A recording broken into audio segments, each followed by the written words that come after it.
Kita ke informasi selanjutnya pemirsa, pelajar hingga orang tua murid di sekolah luar biasa SLB Wiyataguna Bandung kecewa atas pembongkaran sekolah mereka. Sementara Gubernur Jawa Barat Deddy Mulyadi menyebut SLB ini bukan digusur, melainkan direvitalisasi. Pak Presiden, Pak Presiden, Pak Prabowo, Presiden kami, Pak Prabowo, Presiden kami mendukung sekolah rakyat. kami mendukung sekolah rakyat. Kami mendukung sekolah rakyat. Tapi jangan usir kami. Tapi jangan usir tempat belajar anak kami. Tapi jangan hancurkan masa depan kami. Tapi jangan bongkar sekolah kami. Video permintaan untuk menghentikan pembongkaran sekolah luar biasa atau SLB Wiyataguna di Jalan Pajajaran Bandung viral di media sosial. Anak-anak, orang tua murid hingga tenaga pengajar meminta Presiden Prabowo Subianto untuk hentikan pembongkaran. Pemkot Bandung pun mempertanyakan landasan pembongkaran. Padahal bangunan SLB resmi tercatat dalam daftar cagar budaya yang dilindungi oleh peraturan daerah. Kami sekarang sedang menunggu penjelasan dari dua lembaga pemerintah pusat tersebut untuk menjelaskan kenapa mereka merubuhkan dua gedung cagar budaya yang ada di dalam daftar cagar budaya Kota Bandung tanpa pemberitahuan dan tanpa izin. Gubernur Jawa Barat Deddy Mulyadi pun menjawab pertanyaan Wali Kota Bandung. Deddy menjelaskan bahwa sekolah ini bukan digusur, tetapi direvitalisasi. Jadi gini, sebenarnya bukan dibongkar diganti sekolah rakyat. SLB itu ada alokasi anggaran dari Kementerian PU. Kemudian dibangun sekolah rakyat. Dan kemudian setelah pembangunan itu nanti teman-teman SLB sekolah tetap di situ. Bersama-sama gitu loh. Iya, sekolahnya dibagusin. Gitu ya. Dah. Sementara itu saat ini SLB Wiyataguna sudah rata dengan tanah. Rencananya di lokasi ini akan dibangun sekolah rakyat yang merupakan program pemerintahan Presiden Prabowo Subianto.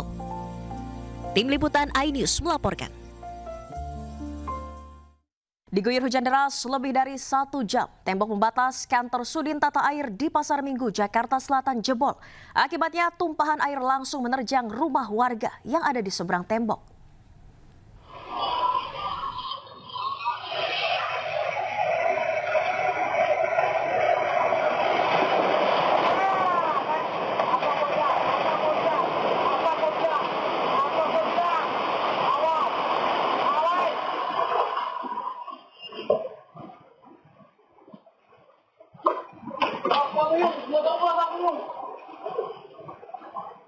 CCTV sebuah toko merekam detik-detik jebolnya tembok milik Sudin Tata Air yang berada di Jalan Aup Pasar Minggu, Jakarta Selatan, Rabu siang.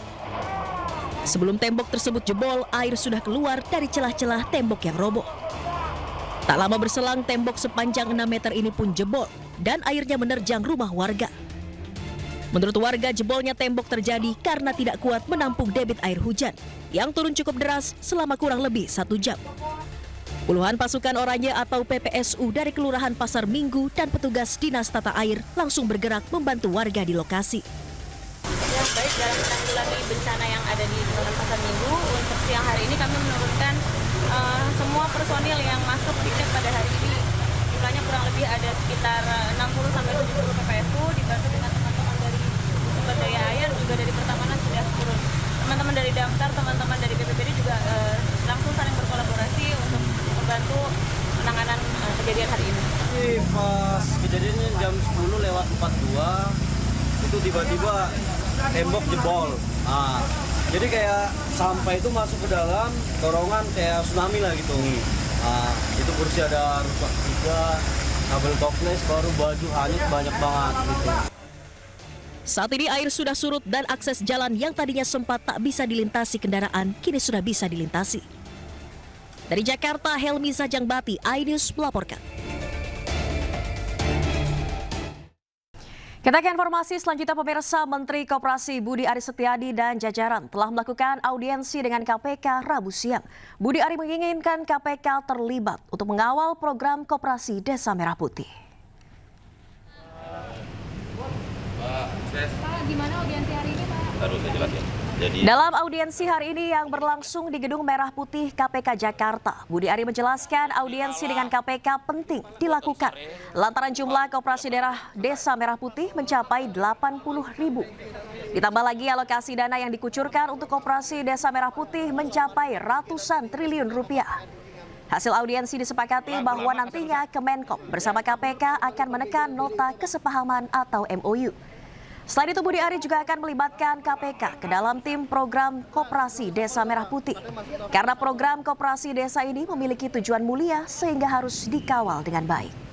Hari ini kami dari Kementerian Koperasi, Pak Wamen, Pak Ses, dan Deputi Kementerian Koperasi melakukan audiensi dengan KPK sehubungan dengan program 80.000 Kopdes Merah Putih. Karena program itu begitu strategis, begitu besar, termasuk melibatkan anggaran yang sangat besar, maka kami meminta bantuan KPK untuk memberikan edukasi, pendidikan anti korupsi juga untuk para pengelola Kopdes, juga pengawasan dan mitigasi risiko. Kita berharap dengan kerjasama dengan banyak pihak, termasuk aparat penegak hukum KPK, program Kopdes Kelurahan Merah Putih ini bisa kredibel. Karena program Kopdes Merah Putih ini memang bertujuan untuk meningkatkan kemajuan bagi desa, kesejahteraan masyarakat, dan juga memutus mata rantai kemiskinan dan juga menghilangkan rentenir tengkulak di desa-desa dan membangun serta membentuk sistem ekonomi yang lebih berkeadilan dan berkelanjutan. Begitu. Untuk tanggapan dari KPK terkait program tersebut gimana? Kita akan menindaklanjuti dengan MOU. Bahkan kami juga sudah minta nanti ada pegawai KPK ada dalam tim ini supaya bisa memberikan input, saran, dan juga mitigasi jika ada potensi-potensi pelanggaran hukum yang terjadi dari program ini. Karena program ini tujuannya mulia. Kopdes Merah Putih ini program dengan tujuan yang sangat mulia dari Bapak Presiden yang harus kita kawal dengan baik.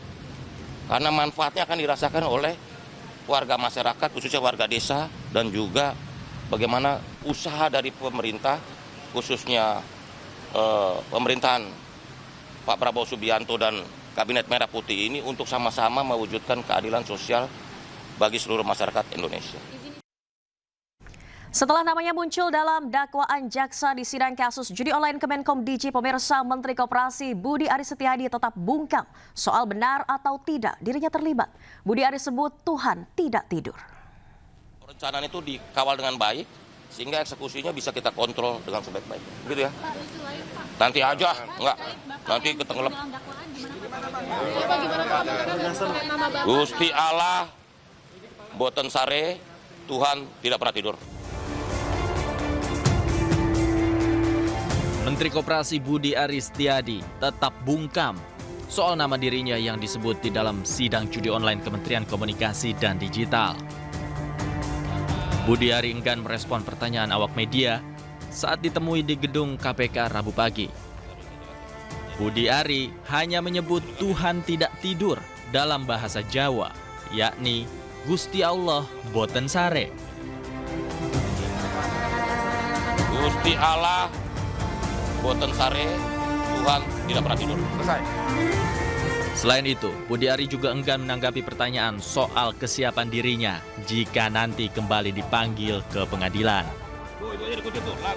Budi Ari hanya melontarkan pernyataan bahwa perjalanan kasus mafia judi online tersebut terus menyeret namanya dengan istilah lagu lama, kaset rusak.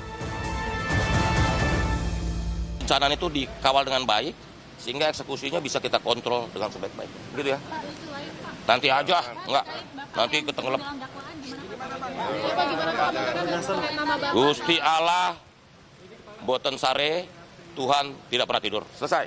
Pak, soal manuver BG dan PDIP seperti apa, Pak? Kalau kembali kita barisin siapa? Pak, soal manuver BG dan PDIP seperti apa, Pak, terkait tudingan idol ini, Pak? Lagu lama kaset rusak. Ya. Tuh itu aja dikutip tuh, lagu lama kaset rusak.